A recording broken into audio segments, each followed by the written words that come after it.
And welcome to the Midday Show. I'm Jeff Everett. He is Mark Messina.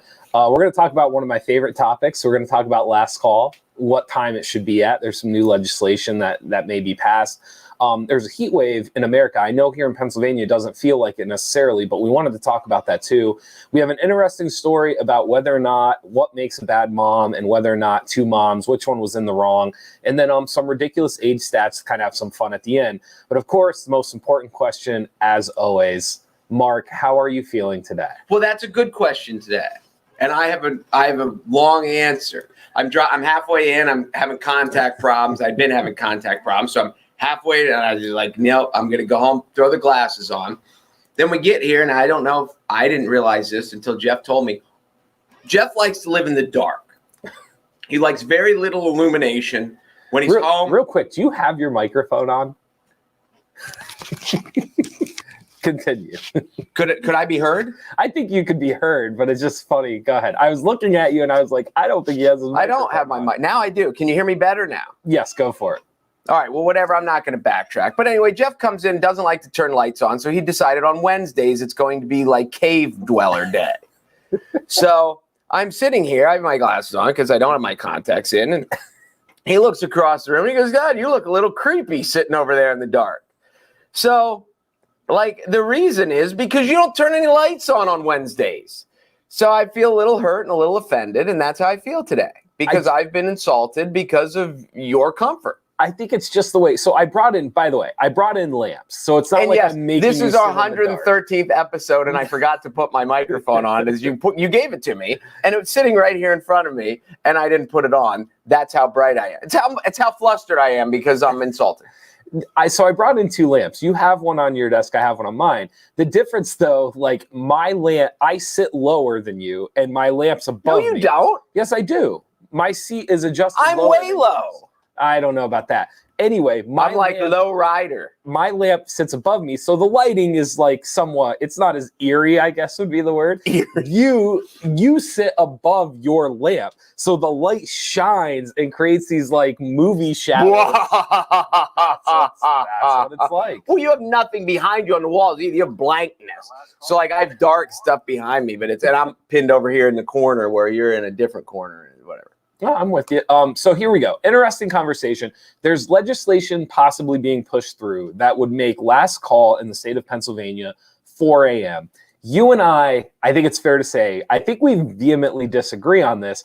I will lead the floor to you first. I wonder how creepy I would look at 4 a.m. I mean, at least it's supposed to be dark at 4 a.m. Everyone's getting a look at it right now. This is it. This is what I would be. Yes. 4 a.m. I don't. Here's the downside. Here's the immediate downsides and keep in mind I'm not a drinker. So but I've been around at last call. Yeah.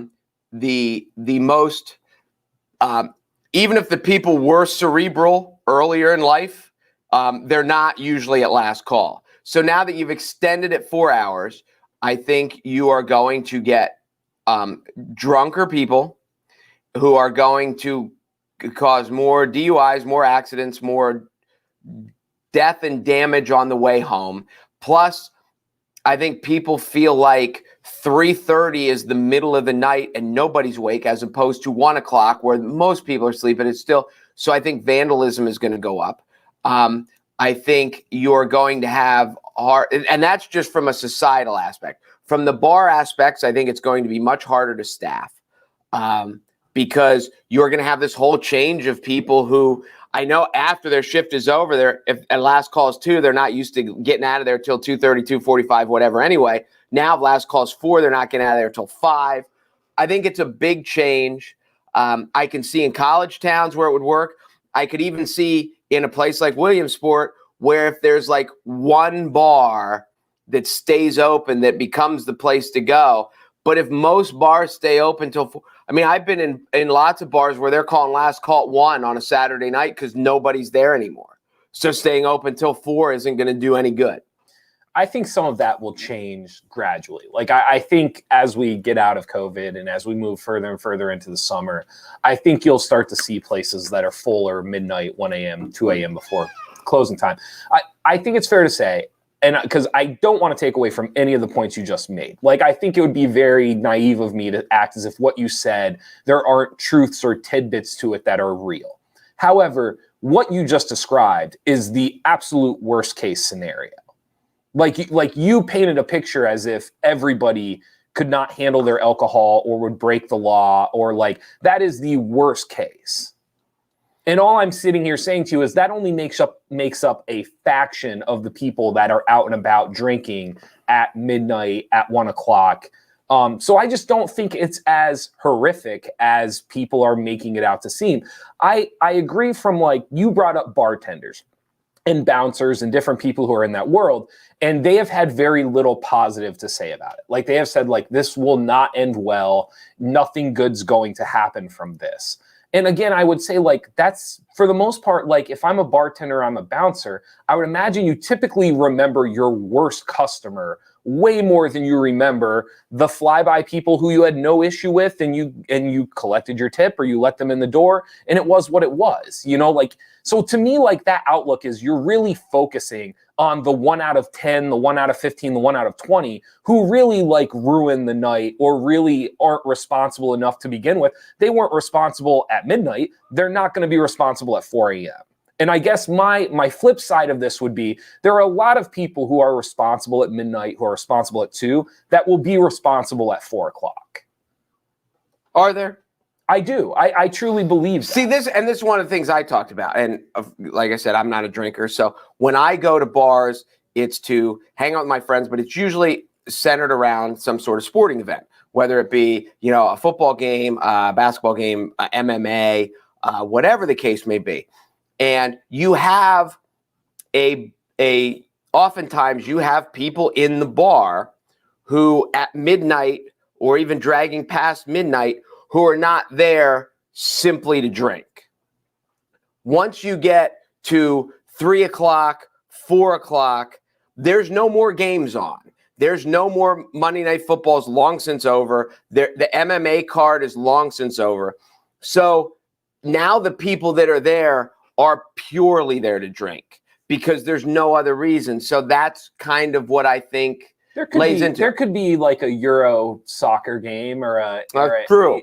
That's true. But your point is well taken. Like, I understand. I think there's a lot of validity to what you just said.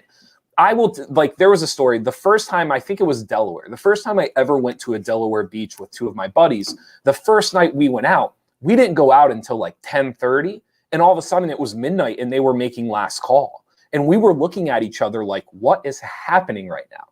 And what we did was, instead of not going out, or we just started earlier. I know, shocker. So we went out. So the point I'm making to you is we were just as drunk at 12 o'clock the rest of the week as what we would have been at 4 o'clock the rest of the week.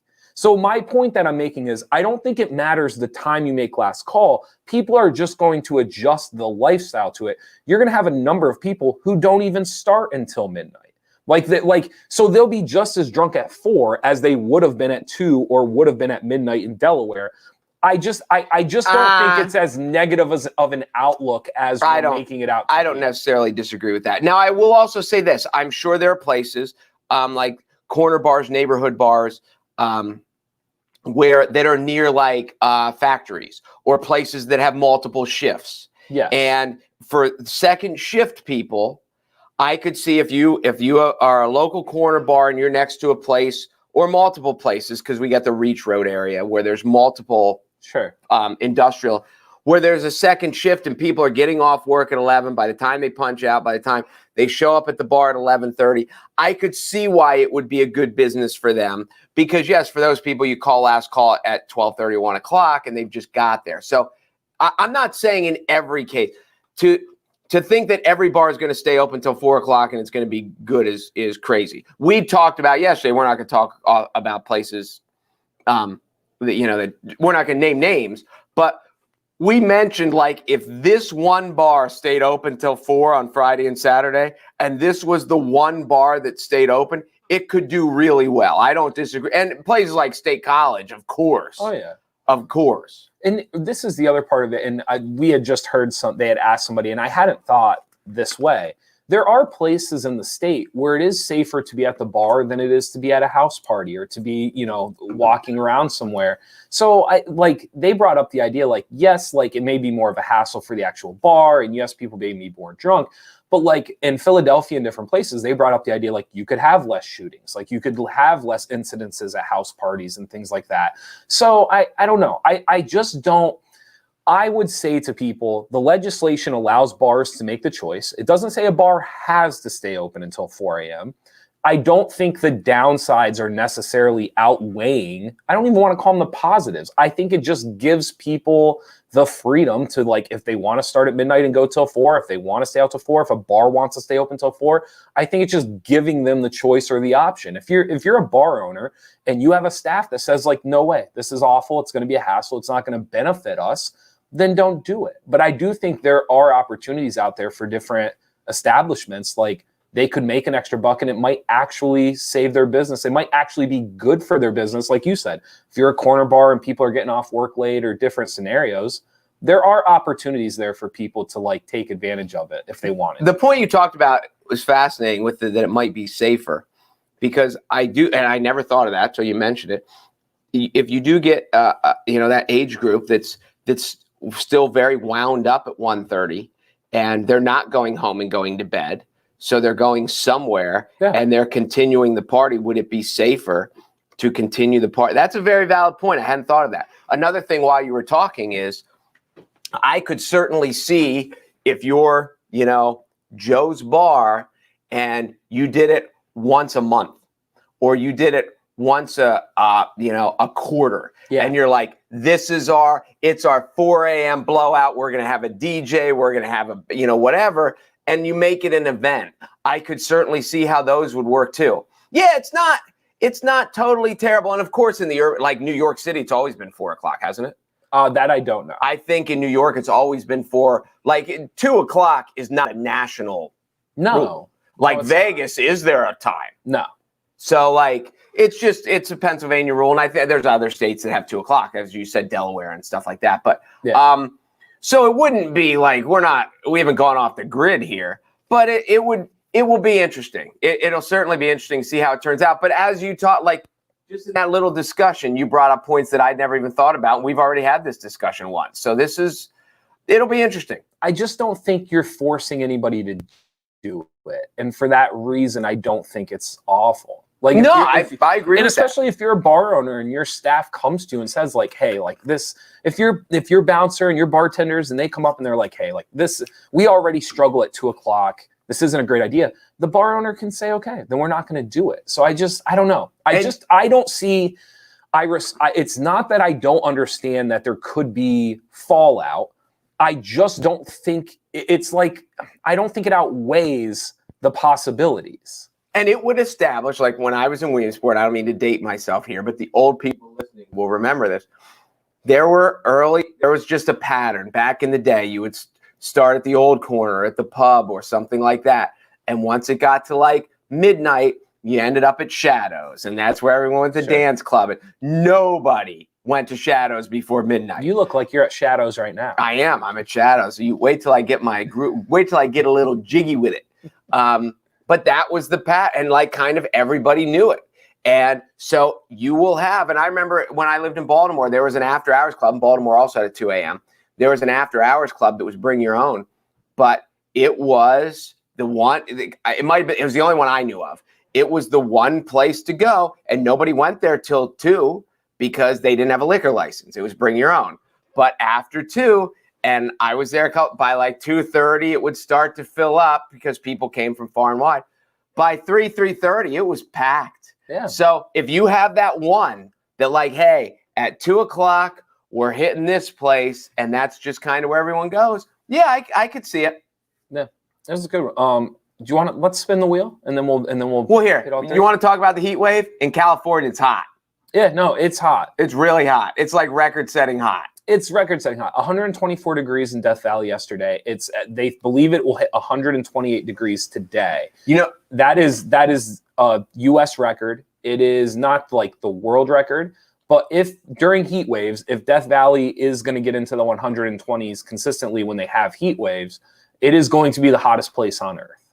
which is when you 128 is a little bit toasty. When you put it in that context, like if every heat wave, because it's not always going to be 120 in Death Valley, but they're going to have heat waves, and if throughout the summer they're consistently hitting 120, basically what science is saying, what meteorologists are saying, is that it will become the standard for the hottest place on Earth. Do you know the most famous person from Death Valley? Who? The Undertaker. Is from Death Valley? Yeah. Can you imagine living in a place called Death Valley? Well, he's the Undertaker, so he's from Death Valley. I can't tell if you're serious or not. No, that when he comes into the ring from Death Valley, California, the Undertaker. But he's not really from Death. But he's the Undertaker, so he's from Death Valley. Don't like get the little pun there. No, it was all right. It was fine. I'm just trying to sew it all together. So it's hot. That's all we have to say. That's the heat wave. It's hot out west. It's hot. We're not trying to make a statement, nothing like that. But it is like, because here in Pennsylvania, it doesn't feel like it. But on the West Coast, they are going through it. No, here it's dark. There it's hot. Thank you to Weis Markets. Be sure to go there for all your grocery needs. Thank you for being our title sponsor. We have $25, $50, and $100 gift cards up on the wheel. We also have Eat and Run Catering. We also have Moon and Raven. And we also have the break room. Be sure to go there to blow off some steam as well. I should make shadow puppets over here. You probably could. I can't. I suck at it. In order to have a chance to win, join the Midday Show Facebook group. You're automatically entered for a chance to win. We have our t-shirts. We're stuffing envelopes. We're sending stuff out. Be sure to be checking your mailboxes here in the next week or so. And we're going to continue to keep collecting addresses and sending stuff out until we're caught up. And we are excited. You know, my dad put his t-shirt on and he loved it. Really? He loved it. Good. Yes. Besides shadow puppets, you know the other thing that fascinates me that's simple that I know I could never do with all the practice in the world? What's that? The people who tie balloons into like animals and stuff. I just watch the people rip it in the clowns and then they're like, here's a dog. And I was like, how did you do that? I think you'd figure it out. I don't know. You figured out how to tie your shoes. I feel it's just that with balloons. Is that all it is? I think so. Say it's loop, swoop, and pull here and there. Loop, swoop, and pull, and you have a dog. Today's random winner from the Facebook group, The Midday Show, is Julie Quick. Julie Quick. There we go. Is that okay? You look. I think I might know her. You may. There's a good chance. I think that might be one of my kids' teachers. Okay, nice. I don't know her first name. Julie. Well, I know that, but I don't know my kids' teachers. I think that's her. I would assume that's her. But so the theme of the day is loop, swoop, and pull. Is that what you said? Loop, swoop, and pull. Let's see it. There we go. All right, Julie. Well, hopefully I'm 2 for 2 this week, right? Yes. I'm 2 for 2. So the odds aren't in your favor, but you know, when I'm here, I'm very Kevin Durant-ish, if you will. Even though I don't like Kevin Durant and I don't root for Kevin Durant, but all I do is win. Eat and Run. Eat and Run Catering. Congratulations, Julie. Actually, I'm more like Jeff Green, who made like every shot he took last night, but be that as it may, all I do is produce. All I do is produce. You're just giving stuff away. Congratulations to Julie. Eat and Run Catering. Thank you. Bad Moms, there was a story. I don't even know where you found this story, but it brought but I saw it. It brought up a good conversation. So we're just I don't even know if we're gonna call this a debate, but it's a good parenting story, and it is kind of a good, like, what side would you fall on? Yeah, like we talk about news things, and again, you know, like the 4 a.m. last call is a great topic. And yesterday we talked about the commissioners meeting and these things. I found this one, and this is one that I think everyone weighs in on. So, kid is like 10 years old, and they have a sleepover for his birthday. And they invite all the kids, and the one mom of one of the kids invited, they said is habitually late, is just always late. And they obviously have a relationship with this kid, and the mom's always late. That's the knock on mom. So the next day, they had a note that they wanted the kids picked up by 11. Bad mom doesn't come until, she's way late, and they're texting her, and she's like, I'll be there in a minute. I just got this, and doesn't show up. And I text her again and blah, blah, blah. And so it finally gets to the point, it's 4:00. She's 5 hours late. She hasn't shown up yet. So the husband texts the lady and says, if you're not here in a half hour, we're calling the police and reporting your child abandoned. So 15 minutes later, the lady showed up.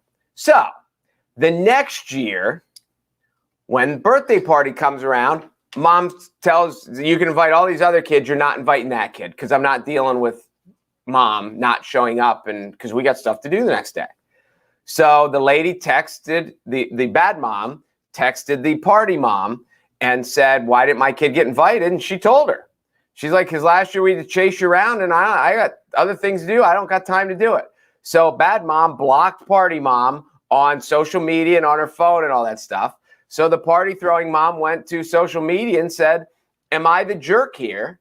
Or, am I justified? And I say she's justified. Okay, so by the way, I love that they're bad mom and party mom. Well, I had to characterize them. Listen, no complaints here. I love it.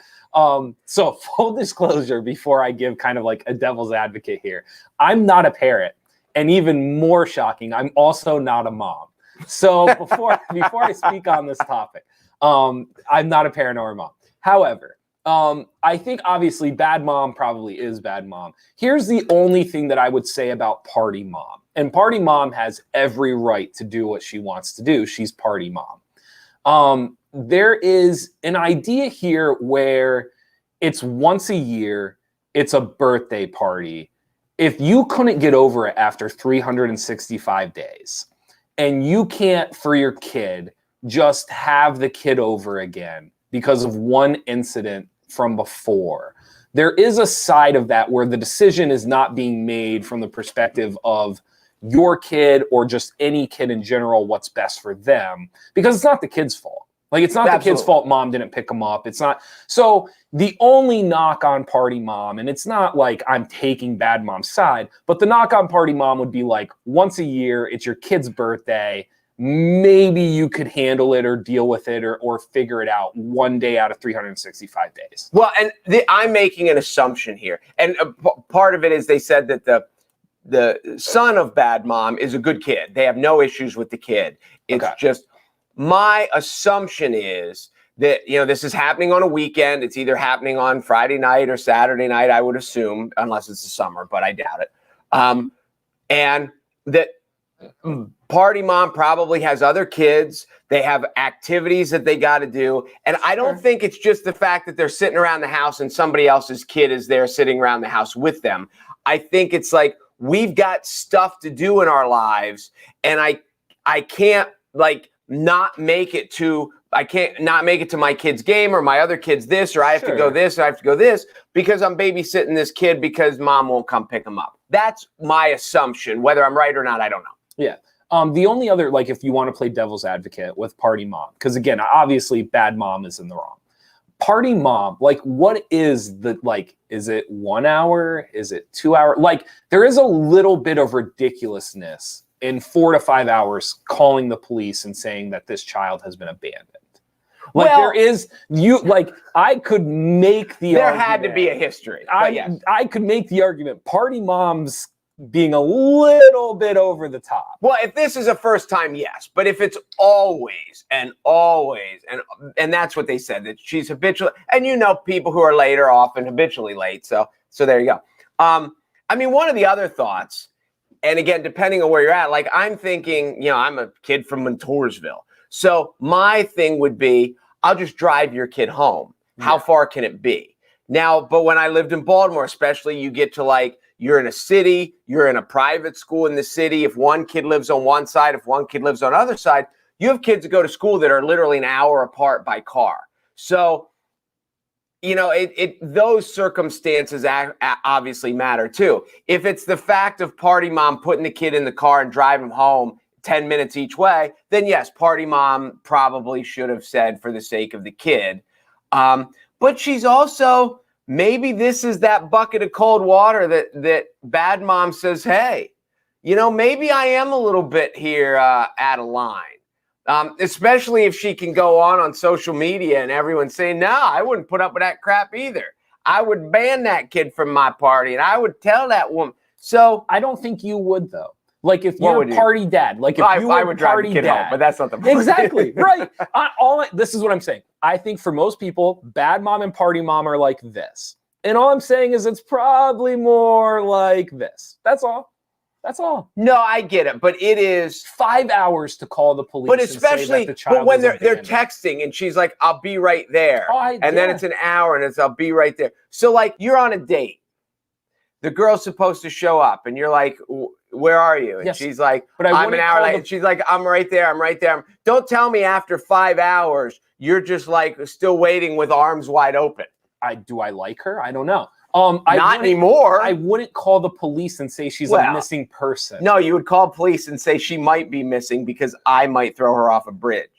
So that's the point I'm kind of making here. Is like again, bad mom's in the wrong, but there's levels to everything. And I'm just saying party mom's a little closer to bad mom than what most people probably think. I don't know. I'm curious to see what the comments are on this one. I think we'll get a few.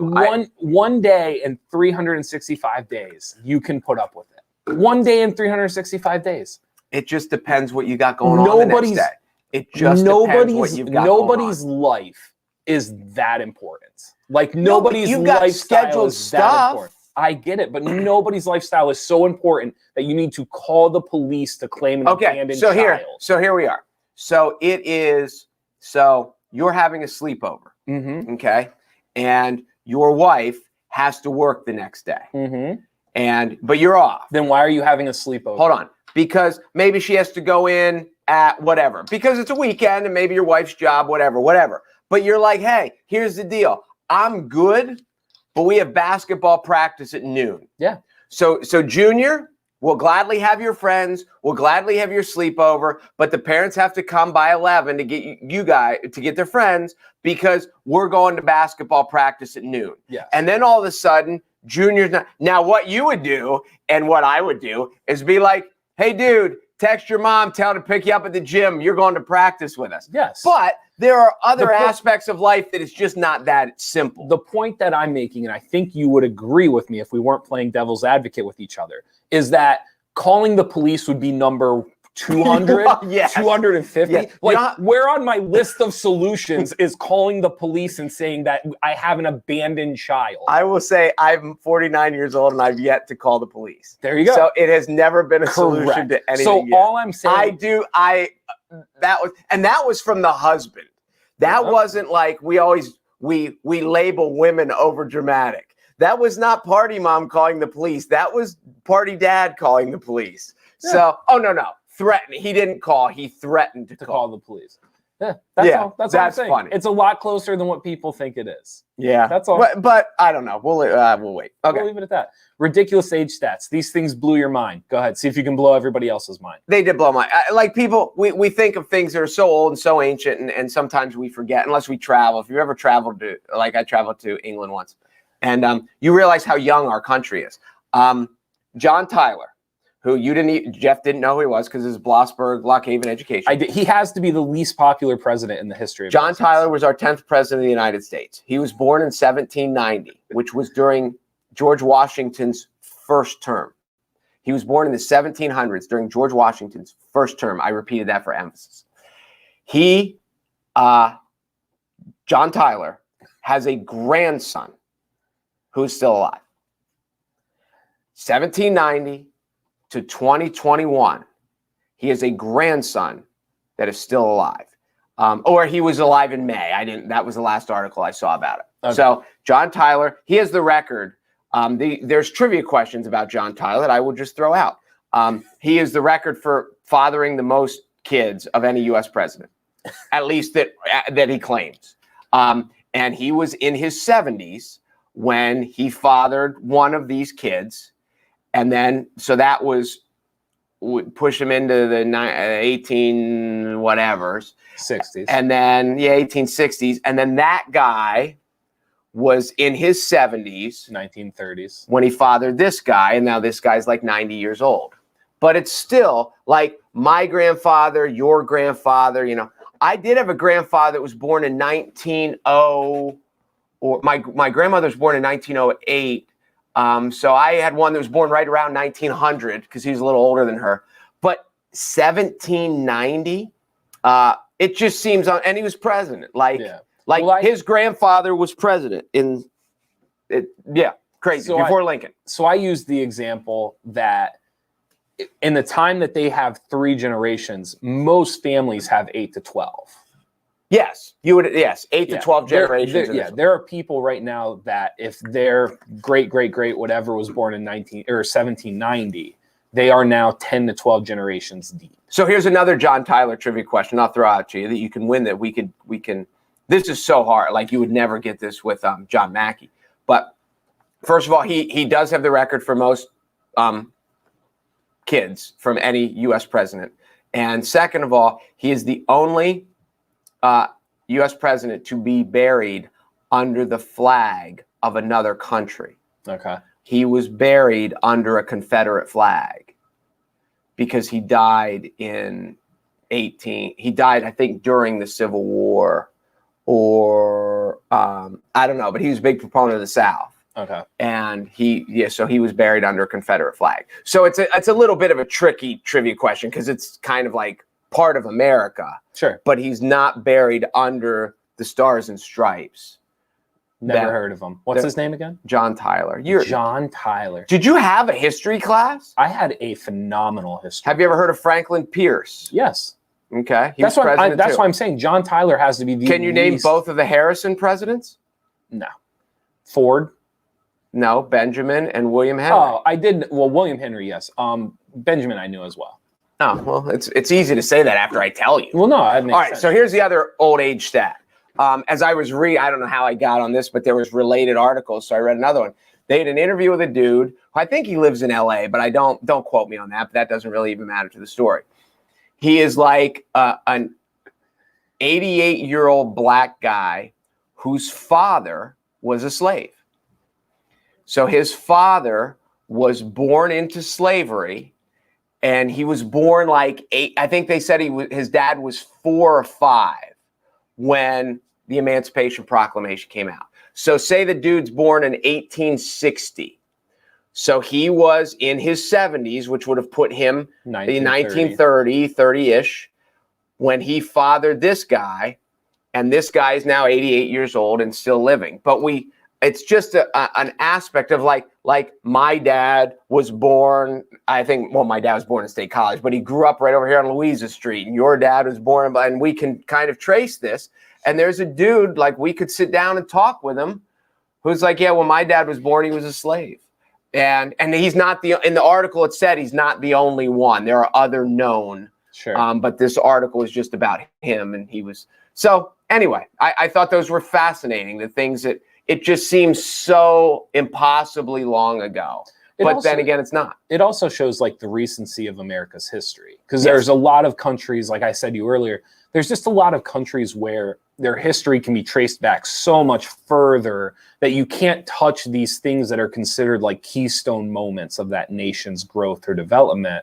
Whereas ours is kind of the opposite. Like you can have 1 generation, 2 generation, 3 generation removed, and you're all of a sudden standing or touching the person or the thing that was really important in American history. Yes. So it's such a young nation compared to the rest of the world. And those are 2 good examples of it. So I thought they were neat. No, they're definitely neat. Comments. We got some bad mom stuff before we go back to the last call, 4 a.m. Let's start here. Let's go with some of these are long, but we'll go with it. Heather says, bad mom is totally in the wrong, but party mom had options other than calling the police. I don't mean to jump in. They never called, they threatened. They never did call. That's true. But anyway. Taking the kid home herself or just letting the kid tag along on the family's activities for a day, would it really have been that big of an inconvenience? I doubt it. Really, party mom should have taken into consideration what would have been the best course of action for both kids. And I think that would be the first devil's advocate I said is like not letting the kid come back the following year. You're not punishing mom. Like you're not getting back at bad mom because you're not letting her kid come back. No, you're punishing, you're making a point to mom. Yes. But you're leaving the kid out, and that's, I mean, as I'm a parent, like as you know, you're not a parent, but you know, you grew up and you had friends and you coach and you see all these kids, and there's sometimes you look at some of these kids and you feel sorry for what they deal with at home. Yeah. And I'm guessing that this kid at home, and again, they say that the kid's a great kid, they love the kid, they just can't stand bad mom. So yeah. You're like, you're right. There should be a little soft spot for the kid here. that like we got to figure out a way. Yeah. But overall, I agree with Party Mom, but I agree with you and Heather that the three of us would have come up with a different solution. Better solution. As a mom of three, there's a sincere appreciation for those that take our kids and are responsible for them. It is my responsibility to pick up my kids at the agreed upon time. It is the respectful thing to do. I 100% agree with that. I do. I just think people, I guess playing devil's advocate, I think people think Party Mom was like 100% right. And I just don't think she was 100% right. I think there are better ways to handle we all agree that Bad Mom was 100% wrong. Yes. We're just questioning how should Party Mom have handled it. And what she mistyped that. She's like, I have an appreciation for those suckers who are willing to take my kids. Because for those of us who have 3 kids, we were always looking for those. We're like, thank you. Eric says totally justified. It got her there, didn't it? So maybe by threatening, you get what you needed. I mean, he's not wrong. Well, I think that's part of it, too, that makes you even more mad. That you're like, once I drop the police threat, all of a sudden she's there. Right. As opposed to, hey, can you come get this kid? Well, I can't, who knows what was going on in the afternoon. She might have been watching, she might have been binging the Kardashians, and she's just like, so who knows? It's true. Tekla says another made-up name. Tekla is on the hunt. First of all, she's mad we haven't drawn her name from the group yet. Tekla also is of the belief that half the names are made up. So like when we have like these like double compound names, like the other day, what did we have? We had like Nearhoof, and I forget what the Underwood, and I forget what some of the other ones. So what like name Julie, do you think was made up? Julie Quick today. Julie Quick. No, I really think my kids have a teacher named Quick, and I think that's her. So that's her. The way she justifies her name not being picked yet is by claiming that the majority of the names that we draw are made up. Is Tekla really her first name? Tekla was, I'm going to biff this and I'm going to get yelled at.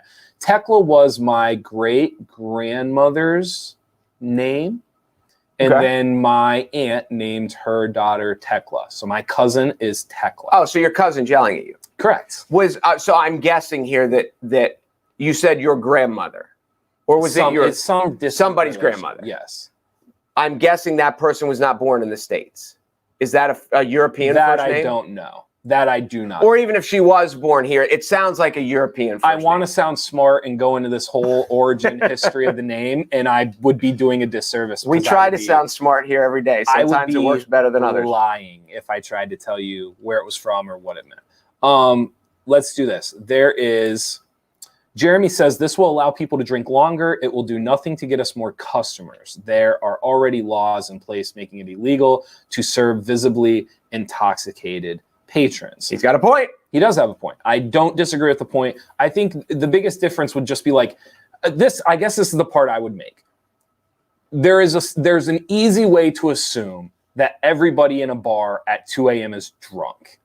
And I guess what I'm saying is that if you change the closing times to 4, I'm not saying there won't be drunk people there at 2 o'clock.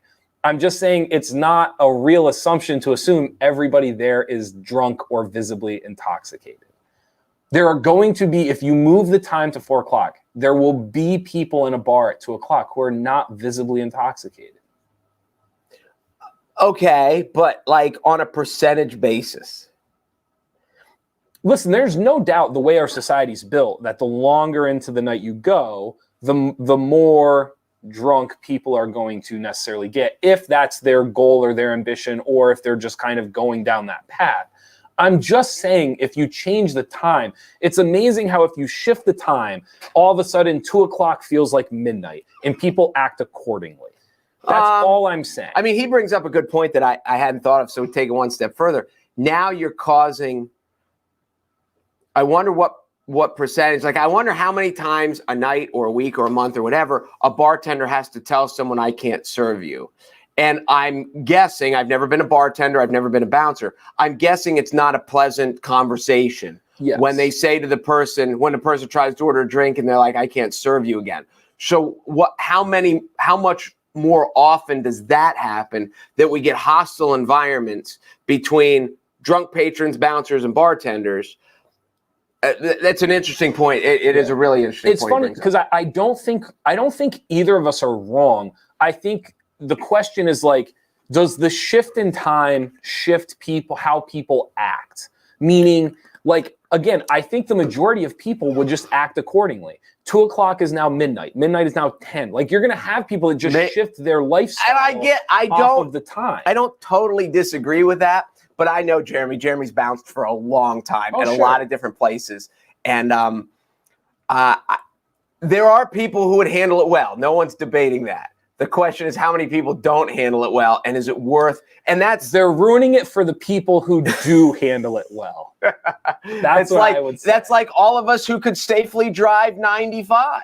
It's those people who can't safely drive 95 that ruin it for the rest of us. Ruin it for everybody. Tekla also brought up the idea, like, people may just be hungry. Like, you kept talking about how, like, you base your whole experience around, like, there's no game or there's nothing to watch.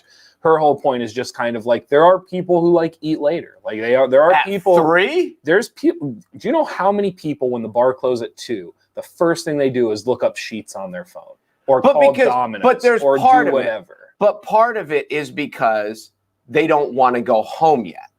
No, it's because they're hungry. I mean, I do get that. It's because they had dinner at 6 and now they've been up for another 6-7 hours and they are hungry again. So you're saying that the bar is going to keep the kitchen open longer? I'm not saying what bars are going to do. I don't know. But what I'm saying is, like, you're trying to say people need a reason to be there, because otherwise the only reason to be there is to get intoxicated. And the longer you let them in there, the more intoxicated they will be. And I don't disagree with that logic.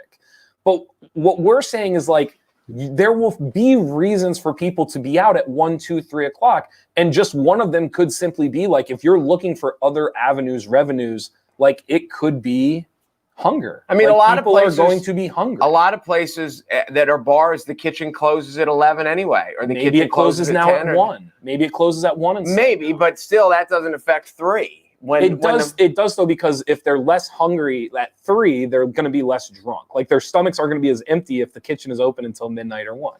Okay. I mean, we could go down. I do get that point. Yeah, we could go down the rabbit hole with it. I think it's a really interesting topic. I think the neat part that you brought up is not every bar will do it.